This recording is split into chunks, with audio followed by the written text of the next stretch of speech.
Yo, what is up guys, Bobby87 King here, back again with another video, and in today's video we will be doing the mid-season power rankings for Disventure Camp All-Stars, which is kind of crazy. This is my first video on Disventure Camp All-Stars because of how active I was during Season 1, but if you've been seeing my community tab lines, you would know my computer just hasn't been working, so I can't really do the tier list like I did before, but yeah, I guess we just have to deal with it in the meantime, so...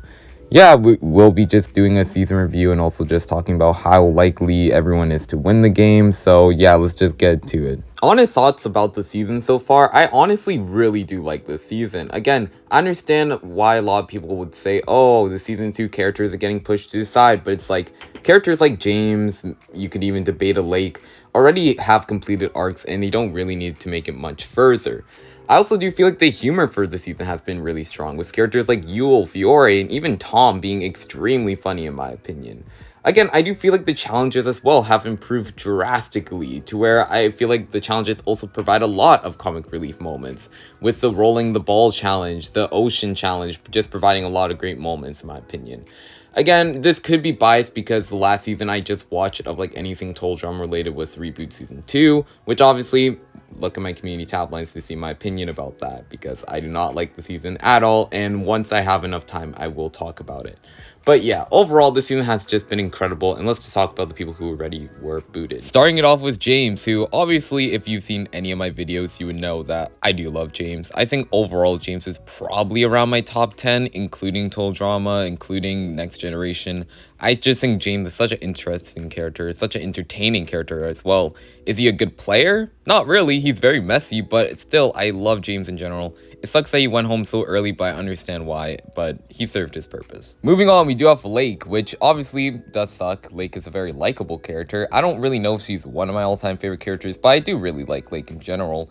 And obviously seeing her go home in this big fashion was pretty great, because I feel like if she went home in kind of a whimper, then I probably would be down on Lake's character. But overall, I do really like Lake, and it sucks that she went home so early, but again, I kind of understand why. Now moving on to Miriam, who was just fine. I low-key forgot Miriam was even in the season, not gonna lie. Again, I feel like if Miriam stayed, she probably just would have been pretty much what Ashley is to Jake right now, kind of just moral support, but just from the other team. Obviously, she had to go home due to the Villains Alliance packing together, but yeah, Miriam did leave at least an impact due to the letter with Connor. Now moving on to Hunter, which I did post about of why is Hunter playing so poorly, which obviously is true. Hunter did play terribly. Again, I think him trying to get out Fiori in the first episode was terrible, as that's just a clear opportunity to get out James. I do think that Hunter's overall poor play with Fiori is also very terrible. And again, him not even really trying to work with Jake and Ashley either really is bad. Again, Hunter plays the season terribly, really compared to his season 2 run, where yes, again, he was on the bottom and just had to win challenges. It's like, if the swap didn't happen where Yul and Riya switched teams, Hunter's probably in a guaranteed lock spot to just win out at that point. To where, yeah, Hunter gets unlucky the first time, but this time around, he just plays terribly. But again, I actually really do like Hunter on All-Stars, probably more so than I did on Season 2, to where he was just such a more complex character, with his relationship with Ellie being a main focus, obviously. His dynamic with Fiori was actually very fun to watch, honestly. And him saying, Easy Money, will always probably live in my head rent-free forever, so... yeah, Hunter made a massive impact on the season. I mean, not really in terms of the storyline, but at least for me personally, to where I really do like Hunter. Not to mention him telling Ellie that he sees so much more than some idiots online will always be a line that kind of lives my head rent-free as well, to where, I don't know, I think it's really sweet. So yeah, Hunter was a very good character. Not gonna lie, I'm going to say a really hot take. I don't think Connor was that necessary to the season. Outside of him just pretty much being like, Riya would never do that, Riya would never lie to me, or something like that. I don't know, just in a Connor voice. Again, I feel like Connor didn't really serve anything outside of just being Riya's lackey until really he wasn't. And also him exposing the letters, but again, I feel like Miriam just could have done that by herself, and we didn't really need Connor for that. It was nice to see Connor build a relationship with Alec, but really, if Connor wasn't really going to last that long, I don't understand why you would make him that valuable to the season. So yeah, Connor was just there for me. Now moving on to Fiori, which this is such a travesty that Fiori will not make the merge. Again, I think Fiori is the most entertaining character in Disventure Camp by far. I'm not saying that she's my favorite, even though she probably is number 2 below James. But it's like, overall, I think Fiori's just such a fun character to watch on screen. A really fun player as well, to where seeing her make the merge with Alec would have been really fantastic TV. But again, what a shame. Overall, I really do like Fiori. I think Fiori really did serve her purpose well. And honestly, yeah, I don't really have that much to say about Fiori. Now probably moving on to the biggest character of the pre-merge by far, and that is Ellie, which obviously I do like Ellie. I think Ellie was a very strong character on the season. I think Ellie and Jake's rivalry was something that I do think is kind of overstated in the fan base. Obviously, while yes, they do hate each other, but it's like, I don't really find it to be the most interesting rivalry of all time, because it's kind of just bickering over the same thing essentially. And her pretty much manipulating everyone to just vote off Lake, her pretty much manipulating Tom and Aiden into kissing in front of Jake and doing all these type of things in front of Jake was just also pretty funny in my mind. Obviously, is it messed up? Yes. Is Ellie a good person? Probably not. But this is a game of really just manipulation. In social strategy games, you really do have to compromise your moral character. I don't understand why people hate Ellie and will say, if you like Ellie, then you're a bad person, which is like, first of all, it's a cartoon, chill out. And it's also like a fan-made cartoon, so you should also chill out. But it's like, yeah, Ellie was just fine. I do really like Ellie. She's in my A tier. I'm an Ellie defender, so what else? Honestly, I did not like Tess this season. I did not care for Tess. I think Tess is probably my low C tier. Again, she's not offensively bad, but she's just really, really insanely boring. All she is pretty much a moral guidance to other characters, which is fine. Again, I don't hate all supporting characters, but it's like, if that's all you're going to do, and you don't even care about winning either, which is kind of an issue I have with Wayne, sorry to bring him up, but it's like, you don't care about winning, you're just there to spend some time with Hunter and Allie, which, okay, fine. But then you barely hang out with them all season, which is, I don't know. As a player too, she also sucked. I think her getting out Lake was terrible, to where she just didn't want to actively play the game. And that's another issue with Tess, is how passive she plays the season. And again, also when she does actively play by voting off Ellie, it's still the wrong move. Again, I've debated this move time after time in my head, and it's like, this is terrible gameplay. Again, obviously you could argue that it takes out one of the Villain Alliance members, but it's like, you're also making Gabby, someone who is clearly not a stable person, like, go against you in the game and could just easily flip on you, which is what actually happened. Again, Tess was just so boring on this season, and I don't understand I don't understand how people are actually paying $80 for a greeting by Tess, someone who will just, I don't know, say the most monotone thing ever. Again, if I was paying $80 for something, I'd probably get it from Alec or James or a Fiori probably. I wouldn't get one from Tess out of all people, someone who's just insanely boring. I don't know, man. I just didn't like Tess on this season. She's insanely boring as a character, and that's pretty much the best way to describe Tess. Boring. She served nothing, and I really wish she just wasn't a part of the season in general.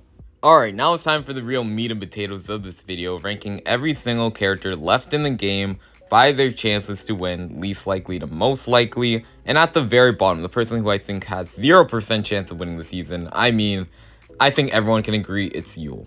And it's just very clear to me that the show is just setting up Yule for this massive downfall, where Grett will break up with him and probably everyone just votes him off and just dunks on him the entire episode, which will be satisfying to see, obviously, as Yule is a massive dick, but it's like, again, Yule has no chance of winning the season. I don't think Yule will win the season. I don't think Yule's that long for the game anyways. Again, I don't know if he's really in the worst position. I haven't truthfully thought about it, but it's like, yeah, Yule's not winning the season. As a character, though, I do like Yule, and I don't really support his actions, obviously, as that would be really weird. But I think if Yule is a real person, obviously, I would hate Yule. But as a cartoon, Yule is a phenomenal character, and I'll just leave it at that. Coming in at number 9, the person who I also think has 0% chance of really winning the season, and that is Ashley. And the main reason for why Ashley is this low, again, I don't think Ashley's in the worst game spot. I don't think Ashley's in any danger of really going home anytime soon, hopefully, but it's like, she also is just a supporting character to Jake, right? She literally is just there to support Jake throughout probably the rest of the season, pretty much being the Miriam for Jake now. And it's like, I don't have an issue with supporting characters. That's not the thing at all, but it's like they're typically just never really done that right.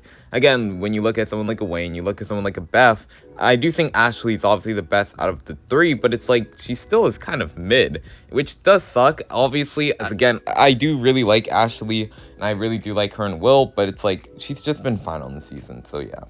In retrospect, I probably should have put this person below Ashley because I think there's also a 0% chance this person wins the game, and that is Riya.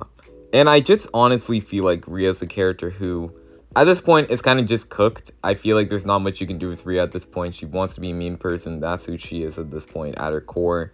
And I feel like people are just going to target her relatively soon, to where I feel like if Yule has immunity or something, Riya will probably be the first to go from the Villains Alliance, so yeah, I don't think Riya has that much hope in the game, and she's not really that good of a player to even come back from that. Not to mention other characters, she is also kind of fine, so, yeah. Moving on, we do have the himbo character of the season, and that is Tom. And obviously, I don't think Tom's going home anytime soon. I don't think even Ashley's going home anytime soon. But the issue that I have with Tom is that he doesn't get enough real personal content. Again, obviously, yes, he does have personal content with his relationship with Jake, but it feels like we're mostly seeing it through Jake's perspective. Obviously, it's probably because Jake is a lot more of a complex character, a lot more of a developed character, even some would say a better character.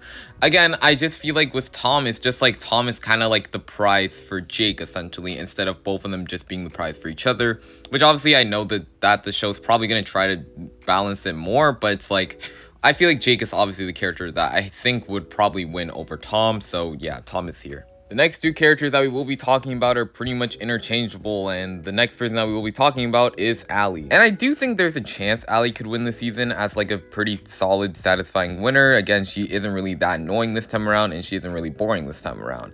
And I do feel like with Hunter doing whatever he does on his greetings, just kind of being very weird about his relationship with Ellie, it's like, I do feel like Ellie is kind of now justified in her feeling that Hunter was just like a bad boyfriend, which, yeah, I truthfully do think Hunter is kind of a messy boyfriend in general, so there's that.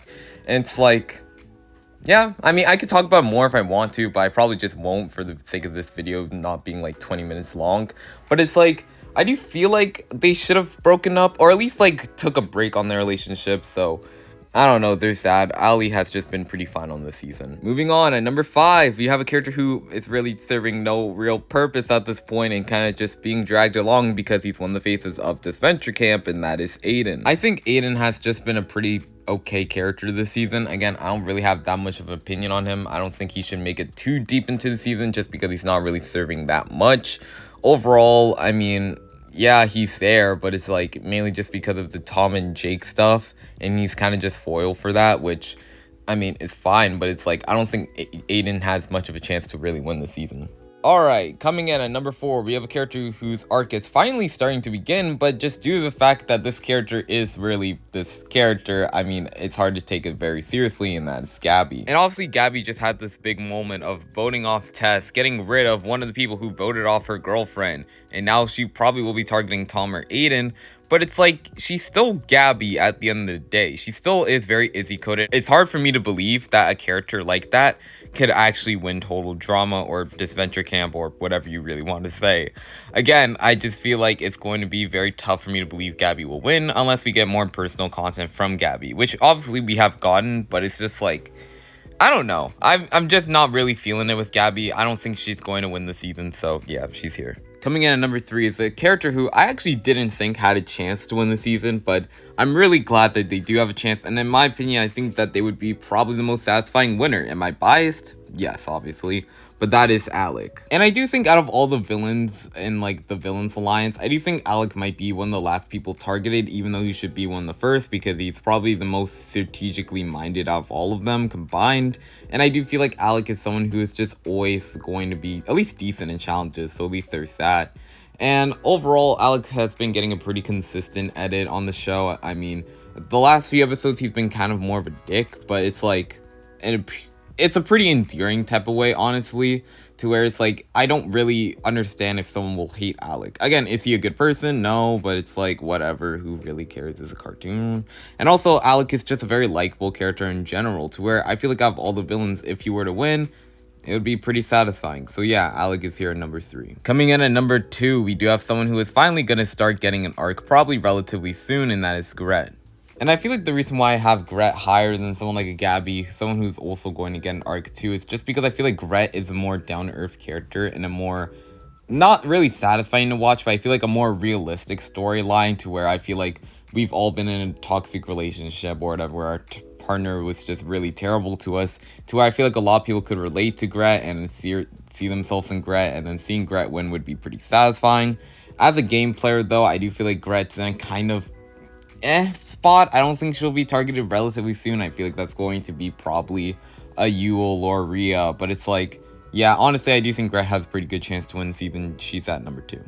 And at number 1, I mean, come on, it has to be Jake. And obviously Jake has had probably the most confessionals, I do believe, up until this point. I mean, he's a person who's most prominent on the show, at least, to where a lot of people could say that he is a screen hog, but in my opinion, he's just a character that needs a lot of development because Jake is a very complex person. And again, I really do like Jake on this season. I think Jake is absolutely incredible. And obviously, if you watched my season 1 VODs, you would know that I used to really not like Jake, but I think All Stars definitely did redeem him to where Jake is a very entertaining character on the season, and also pretty funny at points, to where, yeah, I wouldn't be mad at a Jake win. I'm pretty content with it as well, to where, yeah, Jake is number 1. He's by far the character who I feel like is giving the most winner edit vibes, to where, yeah, Jake is here at number 1. And yeah, that's the video. Thank you guys so much for watching. Hopefully you guys enjoyed, and yeah, peace out.